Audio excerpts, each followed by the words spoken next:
और सुबह की खबरों की शुरुआत करेंगे अहम खबर के साथ। राजौरी एनकाउंटर में तलाशी मुहिम जारी है। एक दहशतगर्द को ढेर किया गया है। मारा गया दहशतगर्द डांगरी दहशतगर्दाना हमले में शामिल था। मकामी लोगों को दिखाई गई तस्वीर और मकामी लोगों ने इस बात की तौसीक कर दी है। तो ये अहम खबर है कि राजौरी एनकाउंटर में तलाशी मुहिम अभी भी जारी है। एक दहशतगर्द को ढेर किया गया है। सबसे अहम कि मारा गया दहशतगर्द डांगरी दहशतगर्दाना हमले में शामिल था। मकामी लोगों को तस्वीर दिखाई गई और मकामी लोगों ने तौसीक की है।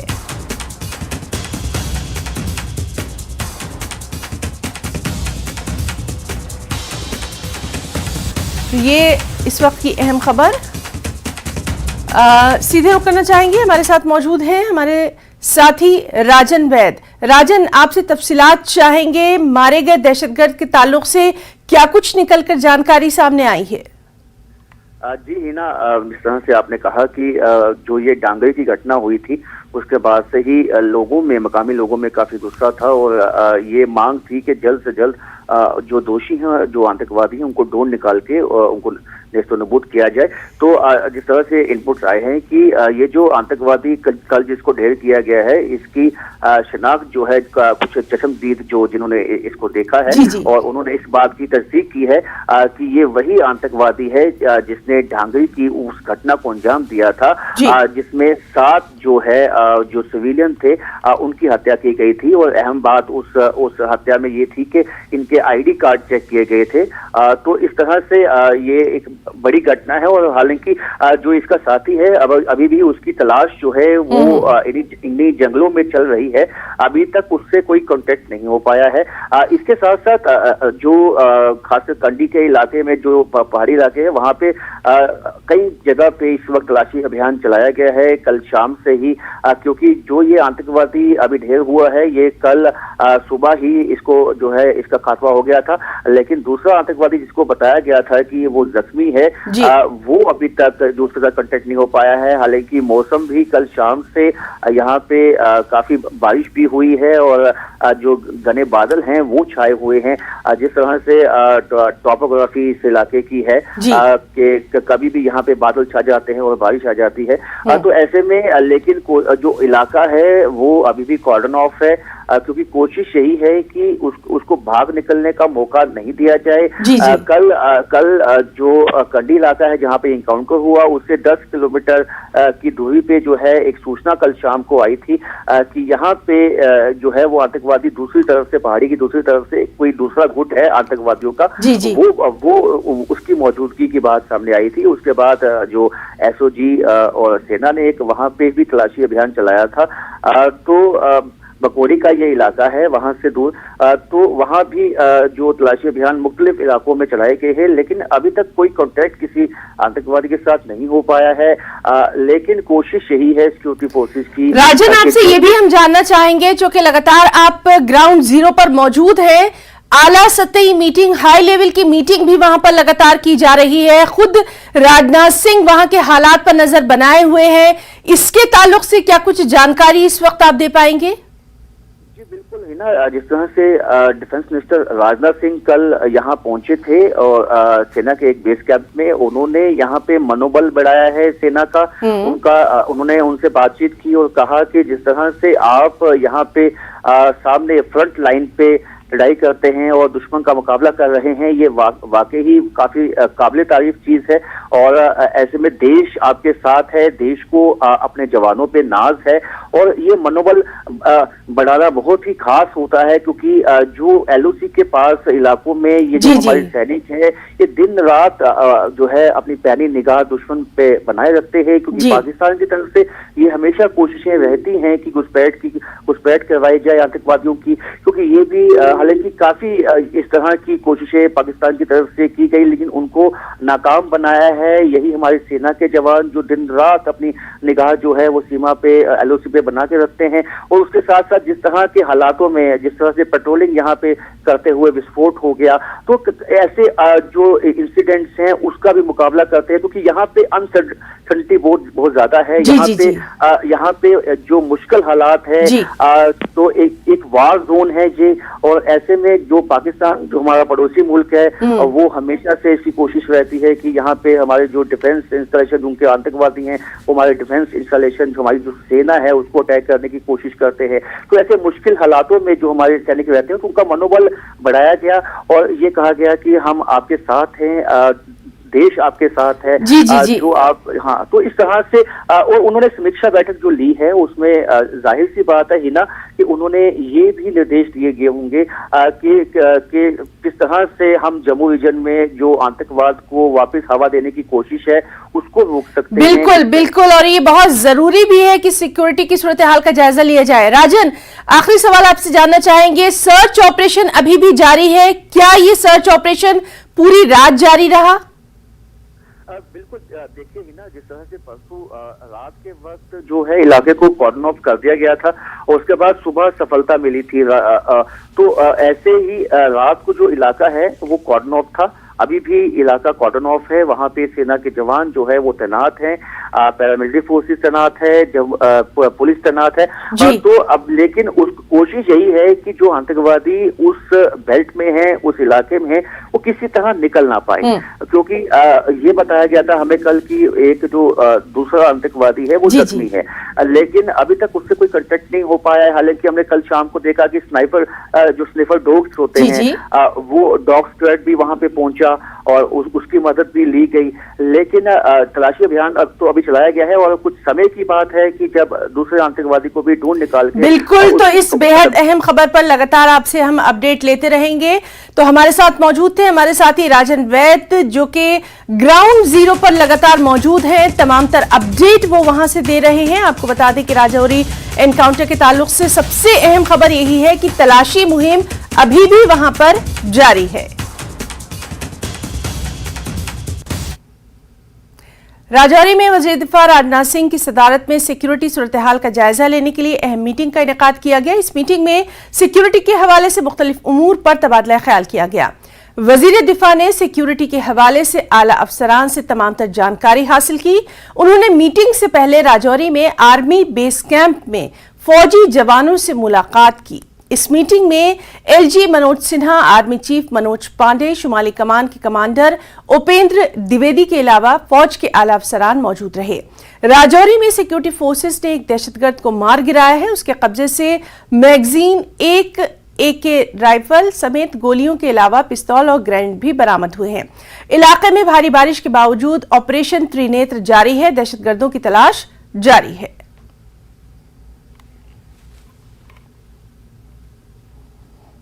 और वहीं दिफाई उमूर के माहिर प्रफुल्ल बख्शी ने कहा है कि सरहद पार से दहशतगर्दी जारी है। भारत को हर जगह सरहद पार दहशतगर्दी का सामना है।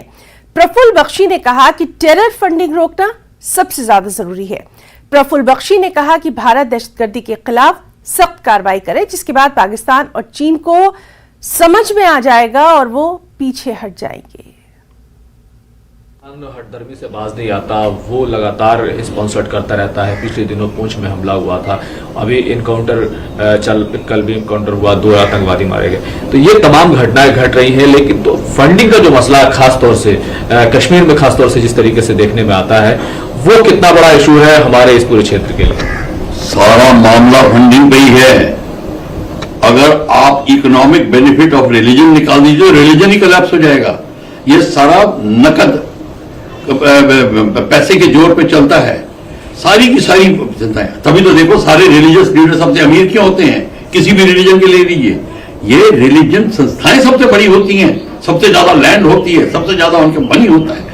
तो मनी की फंडिंग बहुत जरूरी है, और मनी का जो मुद्दा है वो जो अब पैसा उनके पास आ रहा है वो कई सोर्सेज से आ रहा है, चाहे वो OIC की कंट्रीज दे रही हैं, चाहे अदर इस्लामिक कंट्रीज दे रही हैं। देखिए, इस्लाम की बात करता हूं, Islam by itself is very good, पर जो रेडिकल एलिमेंट ऑफ इस्लाम है वो सारा का सारा, और है बहुत छोटी परसेंटेज, पर वो सारा का सारा ये गेम खराब कर रही है। तो उसके ऊपर नजर उठ रही है, फंडिंग कहां से आ रही है, और फंडिंग के कारण ही टेररिज्म कश्मीर में चल रहा है, फंडिंग के कारण ही टेररिज्म और जगह चल रहा है।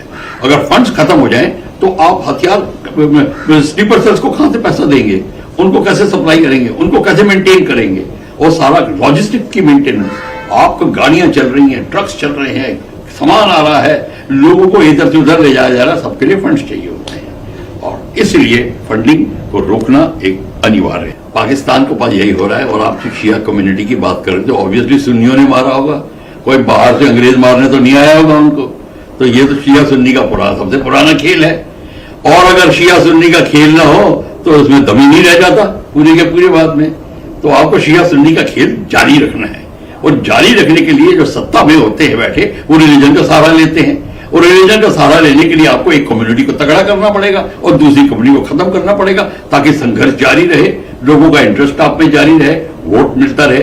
और फौज जो है वो उसको भी बड़ा फायदा है, वो ये सारा का सारा इंस्टेबिलिटी दिखा के कश्मीर में घुसती है, तभी कश्मीर में वो फंडिंग जा रही है, कश्मीर में टेररिज्म जा रहा है। सो टेररिज्म और फंडिंग टू टेररिज्म यही दोनों बीमारी का जड़ है। तो आप फंडिंग की जो बात कर रहे हैं इसी के कारण ये हो रहा है। और जब पाकिस्तान अपनी आग में जल रहा है, भाई अगर उन्होंने ये आग लगाई है कि रेडिकल इस्लाम टेररिज्म के ऊपर इस्लाम को बेस करेंगे तो वही जो छुरी है जो आपने तैयार की है, तेज की है, वो भी आपको काटेगी। आतंकवाद को, उसके फंडिंग को, उसको खत्म करें तभी बात बनेगी। तो इसमें मेरे को तो कोई चीज ऐसी समझ नहीं आती कि जिसमें हमको टिप्पणी भी कर सके। ये एब्सोल्युटली क्लियर है और यही होगा। पर क्वेश्चन ये होगा कैसे? तो होगा कि जो करने के तरीकों को आप दूर करने के लिए हमको कई चीजें और देखनी पड़ेंगी। सिर्फ कहने से उनका नहीं हो जाएगा, हमको भी उचित कदम उठाने पड़ेंगे। पाकिस्तान को समझ में आएगा ये बात समझ में आएगी? देखो, पाकिस्तान को बात समझ में आएगी, तब समझ में आएगी जब पाकिस्तान को पता चलेगा कि भारत ने उचित कदम उठाए हैं। और अगर आप हमसे पूछे उचित कदम क्या है तो वो भी हम आपको बताते हैं। उचित कदम ये है, पहले आप अपनी अंदर की ऑर्गेनाइजेशन ठीक करिए। आपको कहां से स्लीपर सेल्स किधर हैं, कश्मीर में या साउथ में जिधर भी हैं, उनको आप ठीक करने की कोशिश करिए। आपकी जो सिक्योरिटी एजेंसीज हैं उनको आप तितर बितर मत होने दीजिए, एक कमांड और कंट्रोल के अंडर रखिए। तब आपको पता चल, तब पाकिस्तान को पता चल जाएगा अब इंडिया सीरियस हो गया है। और जब उसको पता चलेगा इंडिया सीरियस हो जाएगा, अपने आप पाकिस्तान की आर्मी पीछे हट जाएगी। जम्मू कश्मीर शिया एसोसिएशन के जनरल सेक्रेटरी और साबिक एमएलए आबिद हुसैन अंसारी ने कहा कि पाकिस्तान दहशतगर्दी का अड्डा बन चुका है। आबिद हुसैन अंसारी ने हाल ही में पाकिस्तान शिया असातिज़ा को बेदर्दी से कत्ल करने की सख्त अल्फाज में मजम्मत की। उन्होंने कहा कि पाकिस्तान में आए दिन किसी न किसी मस्जिद में बेकसूर इंसानों का कत्ल किया जाता है। उन्होंने कहा कि दुनिया भर के मुसलमानों को मुत्तहिद होकर पाकिस्तान की मजम्मत करनी चाहिए। में दहशतगर्दी का ताल्लुक है, हमने वक्तन फवक्तन उसकी मजम्मत की है। कुछ दिन पहले जब ये दिलखराश वाक़ा रोनुमा हुआ तो मैंने एक ट्वीट किया था जिसमें मैंने ईरान गवर्नमेंट को एक अपील भेजी थी।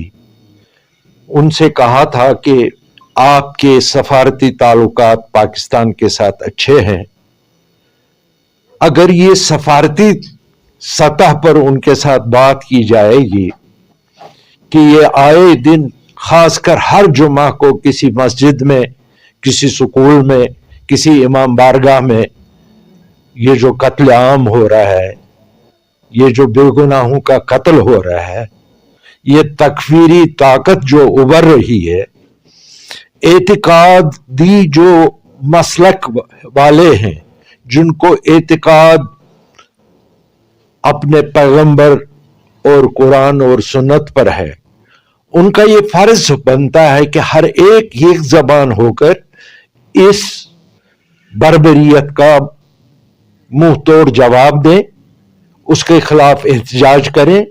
और खासकर मैंने इमाम खामनाई साहब से गुजारिश की है कि वो पाकिस्तान के हुकाम से बात करे कि ये रोज रोज रोज रोज रोज रोज ये जेनोसाइड जो हो रहा है शिया मुस्लिम का, इनका क्या कसूर है? इनका कसूर ये है कि ये पैगंबर के औलादों को दर्जा देते हैं, उनको अपना आइडियल मानते हैं, इसी वजह से इनका कत्ल काम हो रहा है। पाकिस्तान वो पाकिस्तान अब नहीं रहा, वो दहशतगर्दी का एक अड्डा बन गया है।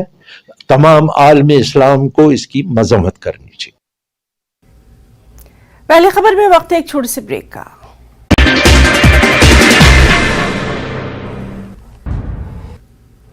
पहली खबर में एक बार फिर आपका बहुत इस्तकबाल करते हैं। राजौरी में शहीद होने वाले फौजी जवान नीलम सिंह की अखनूर में आखिरी रस्मात अंजाम दी गई। शहीद नीलम सिंह के मासूम छोटे बेटे की आंख से आंसू रवा थे। शहीद नीलम सिंह के बेटे ने सारी हकीकत समझ ली और वो जानता था कि उसके बाप से कभी मुलाकात नहीं होगी। नीलम सिंह के आखिरी सफर में लोगों की बड़ी तादाद ने शिरकत की। लोगों ने बाइक रैली निकाली और नीलम सिंह जिंदाबाद के नारों के साथ उन्हें विदा किया गया।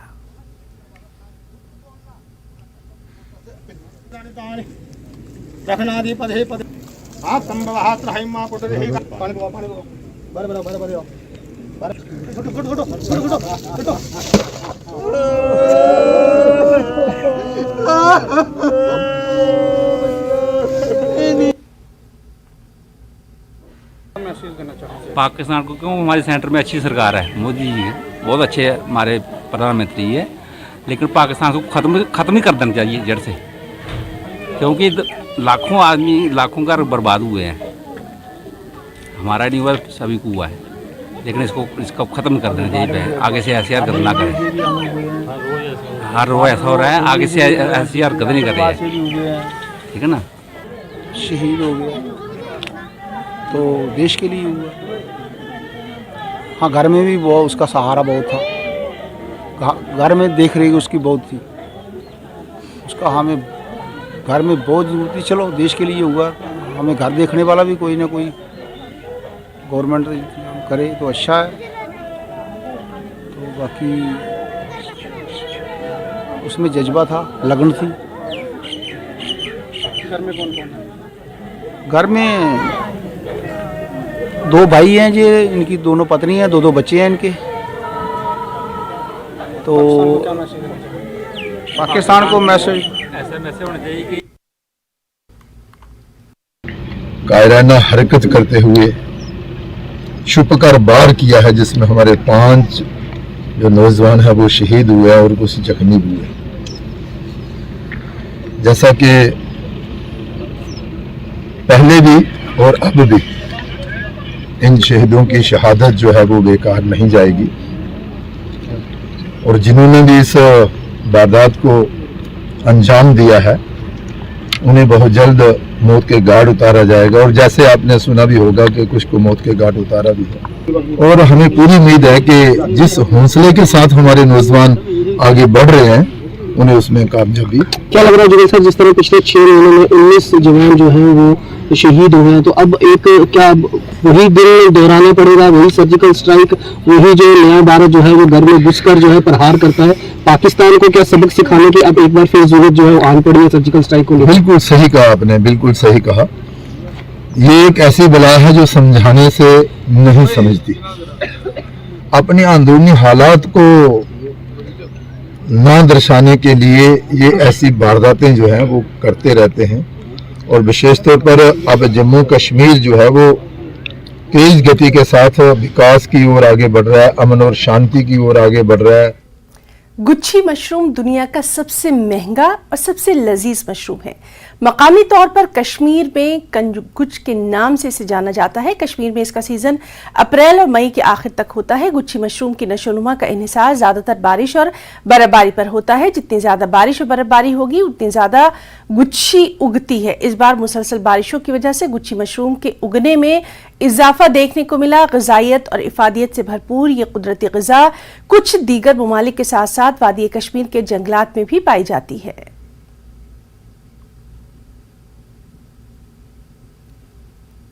हम सुबह सवेरे 7 बजे निकलते हैं, ये गुच्छू निकलते हैं मार्च अप्रैल मई में। तो हम सुबह जंगल में जाते हैं, इधर तोसा मैदान हफास, उधर निकलता है गुच्छू। हम बहुत कोशिश करते हैं इनको निकालने के लिए, हमको बहुत मेहनत लगती है। इधर बारिश भी गिरते हैं, बर्फ भी गिरते हैं, हमको बहुत मेहनत लगती है गुच्छू को लाने के लिए। जब हम ये जंगल से लाते हैं 2 केजी 3 केजी, फिर घर में सुखाते हैं हम, फिर व्यापारी हमको देते हैं 5,000-6,000 रुपया, क्योंकि हम बोलते हैं इसको थोड़ा रेट बढ़ाए, हमको बहुत मेहनत लगती है इसमें ढूंढने के लिए, हमको दिन लगते हैं उधर ही ढूंढने के लिए उधर। सर तकरीबन 8-10 सालों से ढूंढ रहे सर गिच्छू। हम सुबह टीम निकलते हैं सर, 10-15 बंदे एक साथ में, ये पूरे जंगल हम सर पूरा जंगल छान मारते हैं सर। बहुत मिजरा निकालना पड़ता है सर उधर सर। कभी बारिश भी आती है सर, कभी उधर जंगल में सर जानवर का भी खतरा है सर। हम सर सुबह 7 बजे निकलते सर, शाम को 4-5-6 बजे वापस आते सर। हम तकरीबन सर 1-2 केजी कंटिन्यू आता है सर, फिर घर में लाके उसको सुखाते सर पूरा। फिर व्यापारी जो हमारे गांव के लोकल व्यापारी सर 5-6-7 हज़ार में देते सर 1 केजी। हमारा रोजगार भी सर यही है सर, इधर कोई रोजगार नहीं। आपने देखा है सर खुद, साल में इन 2 महीने में निकलता है सर, अप्रैल और मई में सर। हम गिच्छे ढूंढ रहे हैं कि सुबह घर से हम निकलते हैं 8 बजे, 5 बजे 6 बजे हम लौट कर आते हैं वापस। फिर हमारे ग्रुप है 10-15, हम दिन में ढूंढते हैं 1-1 केजी आधा केजी हम घर पहुंचते हैं हर दिन। 2 महीने 2.5 महीने ये काम है सर। बस घर हम ये जब हम घर पहुंचते हैं फिर ये हम सूखे करते हैं, गिला नहीं हम बेचते हैं सर। ये बहुत काम की चीज़ है। इसको ये यखनी कश्मीरी का हम कहते हैं कि उसको यखनी भी बनाते हैं, वो पुलाव भी बनाते हैं।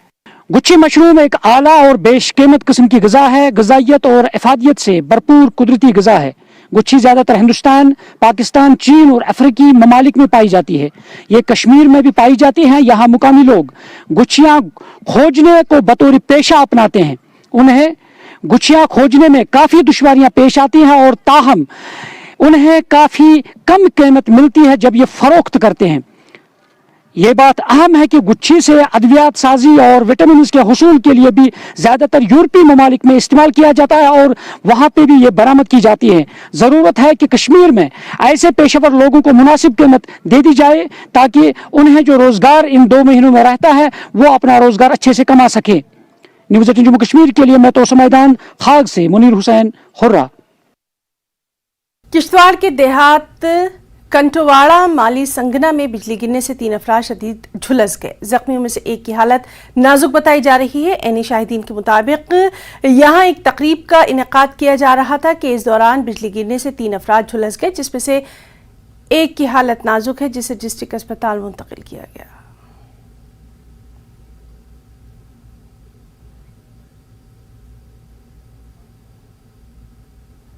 तो पहली खबर में फिलहाल इतना ही।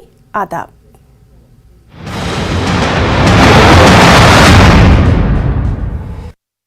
Headlines present